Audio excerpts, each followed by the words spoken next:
মুক্তিযোদ্ধা করা তো মানুষের নৈতিক পবিত্র দায়িত্ব।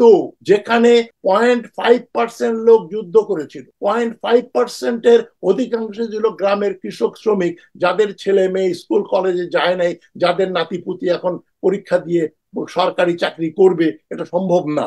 সুতরাং এই যে 30% কোটা মানে কি, আমার ভাগিনা, আমার ভাতিজা, আমার প্রতিবেশী, আমার দলের লোক, এদেরকে আমরা চাকরি দেব, এইটা তো ভারতেও করে নাই, ভিয়েতনামে করে নাই, আমেরিকাতে সেই আপনি ওদের ইতিহাস দেখেন কাউকে ফেভার করা হয়নি, এবং যারা যুদ্ধ করেছে তাদেরকে বাড়ি গাড়ি 20% 30% কোটা মোটা কিছু দেওয়া হয় না। এই যে চাকরির ব্যাপারে যে আমি হাজরত হোসেন যেটা বলেছেন, মুক্তিযোদ্ধারা গরিব সাধারণ লুঙ্গি পরা লোকজন যুদ্ধ করছে, 100% সত্য কথা। আমাদের মতো হোয়াইট কলারের লোকজন 99.9% সেফ জায়গা থেকে 9 মাস পার করেছে। আমি মুক্তিযুদ্ধ করিনি, আমার 99.9% বন্ধু বান্ধব মুক্তিযুদ্ধ করেনি। এখন কোটার ব্যাপারে আমি একটা মোদ্দা কথা বলি, ইম্পর্টেন্ট পয়েন্ট এটা। এই যে বাংলাদেশে যে মুক্তিযুদ্ধ হয়েছিল, কত পার্সেন্ট লোক যুদ্ধ করেছিল? মানে তখন যুদ্ধে যাবার বয়স ছিল 18 থেকে 40, যাদের, তাদের ভেতরে 1% যুদ্ধ করলে 4 লক্ষ মুক্তিযোদ্ধা পেতাম আমরা। তাদের অর্ধেক পার্সেন্ট মুক্তিযুদ্ধ করলে 2 লক্ষ মুক্তিযুদ্ধ পেতাম। সিকি ভাগ পার্সেন্ট 0.25% মুক্তিযুদ্ধ করলে আমরা 1 লক্ষ মুক্তিযোদ্ধা পেতাম। আমরা পেয়েছি 50,000 সর্বসাকুল্যে, টেনে টুনে, এটা প্রমাণিত, 50,000 ম্যাক্সিমাম। এর বেশি হলে তো জুলাই মাসেই বাংলাদেশ স্বাধীন হয়ে যেত। ডিসেম্বরেও ভারতীয় বাহিনী, ভারতের বিমান বাহিনী, ট্যাঙ্ক বাহিনী, আর্টিলারি বাহিনীর দরকার পড়তো না যদি 4 লক্ষ 5 লক্ষ মুক্তিযোদ্ধা থাকতো। সুতরাং মুক্তিযোদ্ধারা 303 রাইফেল আর স্টেন গান আর কিছু এসএলআর পেয়েছে মুজিব বাহিনী, তারা দেশ 50 বছর যুদ্ধ করলেও স্বাধীনতা করতে পারতো না। যেটা গওহর রিজভী বলেছেন, যে ভারত সাহায্য না করলে অদ্যাবধি মুক্তিযুদ্ধ চলতো, কয় বছর আগে, 2 বছর আগে বলেছেন। যাই হোক, তো এখন এই যে মুক্তিযোদ্ধাদের ব্যাপারে 0.5% লোক যুদ্ধ করেছে, শাহাদত হোসেনের সঙ্গে একমত, তার বেশিরভাগ ছিল গ্রামের লুঙ্গি পরা সাধারণ লোকজন। তাদের তাদের ছেলে মেয়ে কেউ স্কুলে কলেজে পড়ার সুযোগ পায় না। সুতরাং নাতিপুতি তো দূরের ব্যাপার। এখন আমি আরেকটা জায়গায় হ্যামার করছি, মুক্তিযোদ্ধাদেরকে আমি এত বড় বড় মেডাল দেওয়ার পক্ষে। মেডাল দেবেন, সার্টিফিকেট দেবেন, তারা ওই মেডাল টেডাল ডেকোরেট করে 16 ডিসেম্বরে বা 26শে মার্চে প্যারেডে আসবেন, যেটা পৃথিবীর সর্বত্র হয়। দ্বিতীয় মহাযুদ্ধ, প্রথম মহাযুদ্ধের যারা যুদ্ধ করেছে তাদেরকে ওয়ার হিরোজ বানিয়ে মাথার উপর তুলে রাখা হয়।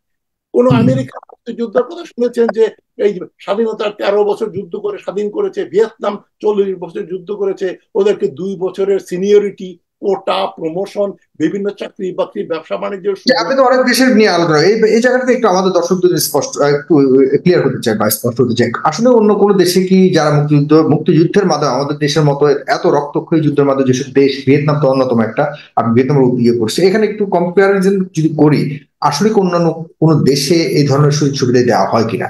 এই যে ভারতে এই যে সুভাষচন্দ্র বোস আজাদ হিন্দ ফৌজে যারা যুদ্ধ করেছেন তাদেরকে মুক্তিযোদ্ধা বলা হয়, তাদের নামে রাস্তাঘাটের নাম আছে, তাদেরকে মেডাল দেওয়া হয়, ডেকোরেট করা হয়, কিন্তু তাদেরকে আর্থিক বা চাকরি বাকরি বা বৈশ্বিক কোনো সুযোগ সুবিধা দেওয়া হয় নাই। কারণ আমি এটা বহুবার বলেছি, আপনার বাড়িতে যদি ডাকাত পড়ে, আপনারা 4-5 ভাই লাঠি ছোটা বন্দুক নিয়ে ডাকাতকে ফাইট করে মেরে তাড়িয়ে দিলেন, পরে কি আপনি বলবেন মা বাবাকে, ভাই বোনদেরকে, আমরা 4 ভাই কিন্তু লাঠি না ধরলে তোমাদের হত্যা করত, ধর্ষণ করত, লুটপাট করত? সুতরাং এখন থেকে এই মাছের মাথাটা, মুরগির ভালো অংশগুলা আমরা খাবো, কারণ আমরা তোমাদের ডাকাতের হাত থেকে রক্ষা করেছি। মুক্তিযোদ্ধা করা তো মানুষের নৈতিক পবিত্র দায়িত্ব। এই দায়িত্ব করে আমার জেনুইন জানা ভালো ভালো বন্ধু বান্ধব যারা মুক্তিযোদ্ধা, আমি 40 বছর যারা গেছে তারা তো ক্ষতিগ্রস্ত হয়েছে, এবং সবাই তো যায়নি, সাহসী যারা তারাই গেছে, সুতরাং তাদের পরিবারের প্রতি তো আমাদের একটা নৈতিক অন্যরকম দায়িত্ব থাকাটা স্বাভাবিক। ক্ষতিগ্রস্ত হয়েছে সাধারণ লোকজন যারা ওপারে চলে গিয়ে যুদ্ধ করেছেন, আসছেন, ঠোঁটফাট গুলি করে চলে যাচ্ছেন, তাদের কিছু আত্মীয় স্বজন ক্ষতিগ্রস্ত হয়েছেন। বেশি ক্ষতিগ্রস্ত হয়েছে, মারা গেছে বস্তিতে থাকা লোকজন, রিক্সাওয়ালা, সাধারণ লোকজন, 25শে মার্চে যেটা শুরু হলো। সুতরাং আপনি তাদেরকে আগে কম্পেনসেশন দেন। সুতরাং কথা হচ্ছে যে যিনি যিনি রিট করেছেন বা যিনি এই রায়ের আদালতের মানে নির্বাহী আদেশের রায়ের বিরুদ্ধে যিনি মামলা করেছেন, সেই ভদ্রলোক আমার এখানে আমার টকশোতে এসেছিলেন। তিনি বলেছেন তার যৌক্তিকতা হলো কোটার সুবিধা দেওয়ার অন্যতম যুক্তি হলো উপহার দেওয়া। মানে মুক্তিযুদ্ধে যেহেতু তাদের পিতারা বা দাদারা অংশগ্রহণ করেছেন, সেই উপহার স্বরূপ তাদেরকে আমরা দিতে হবে, এটা আরো সময় ধরে দিতে হবে, ভবিষ্যতে দিতে এই হবে। উপহারটা আপনার পকেট থেকে পয়সা থাকলে দেন, ট্যাক্স পেয়ারের পয়সা দিয়ে দেওয়া যায় না। তুমি মুক্তিযোদ্ধা করেছো, একেবারে হ্যাটস অফ। তোমার নামে রাস্তার নাম হোক, তোমার নামে বিল্ডিং এর নাম হোক, বহু কিছু হোক, তোমাকে আমরা মেডেল দেব, এককালীন কিছু পয়সা করি দরকার হলে দিতে পারি। এই জন্য তোমাকে আমরা মেজর থেকে মেজর জেনারেল বানিয়ে দেব, যেটা হয়েছিল মেজর জেনারেল বানিয়ে দেওয়া হয়েছে। মুক্তিযোদ্ধা কোটা পাকিস্তান থেকে। যদিও এখন মুক্তিযোদ্ধাদের পরিবাররা কিন্তু মুক্তিযোদ্ধা কিন্তু 20,000 থেকে 30,000 টাকা পর্যন্ত ভাতা পাচ্ছে। শোনেন, যারা জেনুইন মুক্তিযোদ্ধা তাদের প্রতি আমার কোনো নেই। যদি কিছু না থাকে নিশ্চয়ই তাদের টাকা দেবেন, বাড়ি দেবেন, থাকতে দেবেন। যেমন শহীদ বুদ্ধিজীবীদের ঢাকা বিশ্ববিদ্যালয়ের কলোনি অ্যাপার্টমেন্ট গুলোতে থাকতে দেওয়া হয়েছে যতদিন তাদের ছেলে মেয়েরা উপার্জনক্ষম না হয়েছে। আমার বন্ধু বান্ধব একজন ছিল। হ্যাটস অফ, নিশ্চয়ই এটা বিশ্ববিদ্যালয়ের দায়িত্ব ছিল। কিন্তু একজন মুক্তিযুদ্ধ করেছেন, সেই জন্য তাকে আপনি 2 বছরের সিনিয়রিটি দিয়ে দেবেন, তার মানে মেরিটোক্রেসি ভায়োলেট করছেন আপনি। কেন দেওয়া হবে? যে পাকিস্তান থেকে যে 40,000 বাংলাদেশি সৈন্য ফিরে এসছেন, অফিসাররা এসছেন, তারা তো সবাই ফ্যামিলি ফেলে পালিয়ে যেয়ে মুক্তিযুদ্ধে জয়েন করতে পারতেন না। যারা পেরেছেন অনেকেই করেছেন, যারা ব্যাচেলর ছিলেন, যেমন কর্নেল ফারুকও করেছেন, মেজর ডালিমও করেছেন। প্রচুর লোকজন বর্ডার ক্রস করে ভারতে গিয়ে মুক্তিযুদ্ধ করে ডেকোরেটেড হয়েছেন, তারা যুদ্ধ করেছেন। সেরকম সবার পক্ষে সম্ভব ছিল না।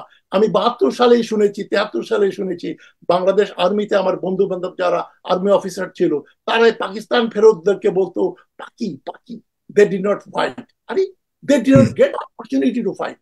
সুতরাং আপনি তাদেরকে নিগৃহীত করে অন্যদেরকে পুরস্কৃত করবেন, সেটা মুক্তিযুদ্ধের চেতনা হতে পারে না। সুতরাং এখন 30% কোটা মুক্তিযোদ্ধাদের দিচ্ছেন, যেখানে 0.5% লোক যুদ্ধ করেছিল। 0.5%-এর অধিকাংশ ছিল গ্রামের কৃষক শ্রমিক, যাদের ছেলে মেয়ে স্কুল কলেজে যায় নাই, যাদের নাতিপুতি এখন পরীক্ষা দিয়ে সরকারি চাকরি করবে, এটা সম্ভব না। সুতরাং এই যে 30% কোটা মানে কি, আমার ভাগিনা, আমার ভাতিজা, আমার প্রতিবেশী, আমার দলের লোক, এদেরকে আমরা চাকরি দেব। এইটা তো ভারতেও করে নাই, ভিয়েতনামে করে নাই, আমেরিকাতে সেই আপনি ওদের ইতিহাস দেখেন, কাউকে ফেভার করা হয় নাই, ভিক্টিমাইজও করা হয় নাই। যারা আমেরিকার স্বাধীনতা যুদ্ধের বিরোধিতা করেছিল, সিভিল ওয়ারের সময় যারা আব্রাহাম লিঙ্কনের বিরুদ্ধে গিয়েছিল, তাদেরকে ধরে ফাঁসিও দেওয়া হয় নাই, এবং যারা যুদ্ধ করেছে তাদেরকে বাড়ি গাড়ি 20%, 30% কোটা মোটা কিছু দেওয়া হয় নাই। সুতরাং এই কোটা দেওয়াটা, আমি হচ্ছে জিরো কোটার পক্ষে। এবং ছেলে মেয়েদের ছেলে মেয়েদের দেবেন, ঠিক আছে, যাদের বাবা মাকে পাকিস্তান আর্মি মেরে ফেলেছিল তাদেরকে আপনি যতদিন তার উপার্জন ক্ষম না হয় দেবেন, তাদের সন্তানদের দেবেন। এবং সেই সংখ্যা নাকি 4 লক্ষ মুক্তিযোদ্ধার এই গ্র্যান্ড চিলড্রেন, এটা কোন দেশে হয়? আমি কোটার পক্ষে। ডিসেবল, যারা পঙ্গু বা নিগৃহীত এক নিম্ন শ্রেণীর নারী, কোটা এগুলো আপনি করতে পারেন। সমাজের নিচে যারা একেবারে মার্জিনালাইজ, তাদেরকে উপরে তোলার জন্য আমি কোটার পক্ষে হতে পারি। সেটা সমস্ত চাকরির 2-3% বড় জোর হতে পারে। সুতরাং ঢালাও ভাবে যে কোটা হয়েছে, এটার আমি ঘোর বিরোধী। আমি শাহাদাত হোসেনের একমত, মেরিটোক্রেসি। আমি এটা বলেই শেষ করছি, 1 মিনিট। আমি সিঙ্গাপুরে 10 বছর চাকরি করেছি বিশ্ববিদ্যালয়ে।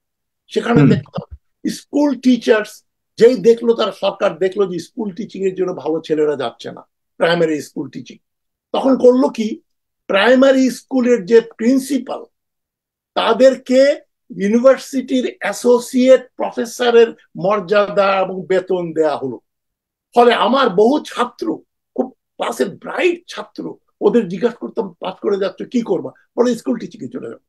Because they pay very good salary, অনেক বেনিফিট, অনেক বোনাস। স্কুল টিচিং এ তারা মেরিট নিয়ে আসে। সেই জন্য সিঙ্গাপুরের ইউনিভার্সিটি গুলো এখন পৃথিবীর 10টা সেরা ইউনিভার্সিটির ভিতরে 2টা সিঙ্গাপুরে। এটা কি করে সম্ভব হলো? মেরিটোক্রেসি। আমি ওদের ফরেন সার্ভিস ডিপার্টমেন্টে ফরেন সেক্রেটারির সঙ্গে দেখা করতে গিয়েছিলাম, অপেক্ষা করতে হলো। আমি ওই যে আমাকে রিসিভ করলো একজন থার্ড সেক্রেটারি। তো আমি যে কথা বলার জন্য কথা বলা, আমি বললাম যে তুমি কি ইউনিভার্সিটি থেকে পাশ করেছো, পরীক্ষা দিয়েছো?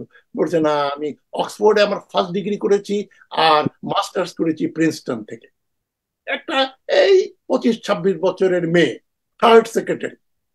আমি চিন্তা করলাম যে বাংলাদেশের ফরেন সার্ভিসের অফিসে গিয়ে যদি সেগুন বাগিচা গিয়ে দেখি তো কি অবস্থা। কয়টা অক্সফোর্ড, প্রিন্সটন, কেমব্রিজের গ্রাজুয়েট ওখানে চাকরি করছে। এখন কোটা দিয়ে তাদেরকে তো না, যারা জীবনে পরীক্ষার ফর্ম ভর্তি করতে পারতো না, তারা কোশ্চেন আউট হওয়ার জন্য এবং কোটার জন্য এখন সেক্রেটারি হয়ে যাবে। সুতরাং এটা আমি তাহলে মনে আপনি করতেছি সম্পূর্ণভাবে অধ্যাপক ফরহাদ হোসেনের সাথে তিনি যে যুক্তিগুলো দাঁড় করিয়েছেন তার সাথে আপনি সম্পূর্ণভাবে একমত, এবং কোটার পক্ষে আপনি কোনোভাবেই জিরো কোটার পক্ষে আপনি। জি, একটা জায়গায় দ্বিমত, যে আমি 0% বিশ্বাস করি। নাতিপুতি তো প্রশ্নই ওঠে না। ছেলে মেয়ে তারা 21-22 বছর বয়স হওয়ার পরে, তবে যারা ক্ষতিগ্রস্ত হয়েছে শারীরিকভাবে ডিজেবল তাদেরকে সারা জীবন টানতে হবে এর পক্ষে। এর পক্ষে কোনো কোটা 30% আর্থিকভাবে অন্যভাবে সহযোগিতা করুক সেই জায়গাতে আপনি সমর্থন দিচ্ছেন। আমি প্রিয় মনে দর্শক, করি আপনারা কি ডক্টর তাজ হাসমির সাথে একমত কিনা আপনারা কমেন্টে জানাবেন। জি, অঙ্ক শাস্ত্র এ হচ্ছে সায়েন্সের, সমস্ত সায়েন্সের মাতা পিতা। অঙ্কে কি বলে? যুদ্ধ করেছে 0.5%, তারা মরে গেছেন, বয়স হয়ে গেছে 70-এর কোঠায়, তাদের ছেলে মেয়েরাও এখন বুড়ো হয়ে গেছে, চাকরি পেয়ে গেছে। তাদেরকে আপনি বড় জোর 0.5%, তাদেরকে আপনি কোটায় তো প্রশ্ন। তোমার দাদা যুদ্ধ করেছিল, তোমার কি? তাহলে আমার দাদা যদি রাজাকার থাকে, তাহলে আমাকে বলো তোকে চাকরি দেবো না, তোর দাদা রাজাকার ছিল। ওটাও বলেন যে রাজাকারের নাতিপুতিদেরকে চাকরি দেওয়া হবে না, তারা দেশদ্রোহী। কেন রাজাকার মুক্তিযোদ্ধার নাতিপুতিদের যদি আপনি কোটা দিয়ে চাকরি দেন, এই এই লজিকটা অ্যাপ্লাই করেন। ও তো, সে তো বলবে আমার দাদা রাজাকার ছিল, তাতে আমার কি দোষ? তো তোমার দাদা মুক্তিযোদ্ধা ছিল, তাতে তোমার কি গুণ? এটাই হচ্ছে হওয়া উচিত। আচ্ছা।